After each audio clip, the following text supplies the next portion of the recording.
የመጀመሪያ የተነሳው ከፌደራል መንግስት ጣልቃ ገብነት ጋር በተያያዘ ነው። ፌደራል መንግስት ጣልቃ እንዲገባ ያቀረብነው ፎርማል ጥያቄ የለም።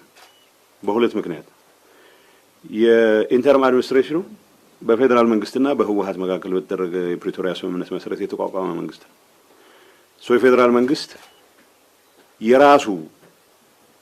በራሱ ተሳትፎ በራሱ ፈቃድ የተቋቋመ መንግስት አደጋ ላይ በሚወድቅበት ጊዜ አደጋውን የመቀልበስ ግዴታ ይኖርበታል። ሌሎች ክልሎች የክልል አቅም የሚባለውን ሁሉም አይነት ኢንስትሩመንት ተጠቅመው አንድ ነገር መቆጣጠር አቅቶኛል በሚሉበት ሰዓት ምክር ቤት ጠርተው የፌደራል መንግስትን ጣልቃ እንዲገባ ይጠይቃሉ።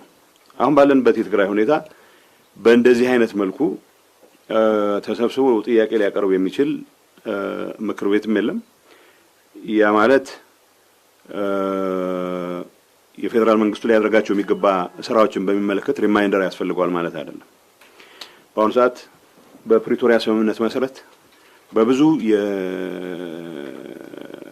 የትግራይ አካባቢዎች የፌደራል ኃይል እስከ ቅርብ ጊዜ ድረስ ነበር። ከቅርብ ጊዜ ወዲህ የለም። በአትሊስት ጊዜያዊ መንግስት አስተዳደሩ በሚያቋጥራቸው አካባቢዎች ላይ የፌደራል መንግስቱ ሰራዊት የነበረባቸው አካባቢዎች ከቅርብ ጊዜ ወጥቷል።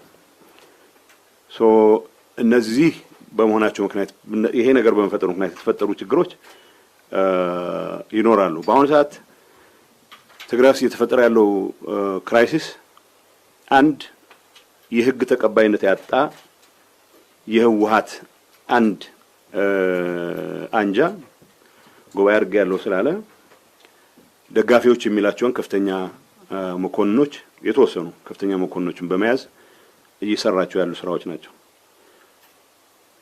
ይሄንን ስርዓት ማስያዝ በሚደረግ እንቅስቃሴ ውስጥ ጊዜያዊ አስተዳደሩ ውስጡ ያለውን አቅም ለመጠቀም የሚያስችለው እድል ነው እየተነፈገ የመጣው። በዚህ ሰዓት የፌደራል መንግስቱ ይሄንን ለማረም አግባብነት ያላቸውን እርምጃዎች መውሰድ አለበት ስንል ጦር አዝምቶ ጦርነት ይቀስቅስ እያልን አይደለም። በነገራችን ላይ አሁን እያደረግነው ያለውን እንቅስቃሴ ወደ ጦርነት የሚያንዣብብን ሂደት ለማስቀረት የሚያስችል ሁሉም አይነት እርምጃዎች መውሰድ አለበት ብለን እናምናለን። ፌደራል መንግስት እኔ እንደ ጊዜያዊ አስተዳደሩ ዋናው ራስ ምታቴ በአንድ ወይም በሌላ መልኩ ትግራይ ውስጥ ሌላ ጦርነት ተከፍቶ ህዝባችን ወደ መከራ የሚገባበት ሁኔታ ማስቀረት እንጂ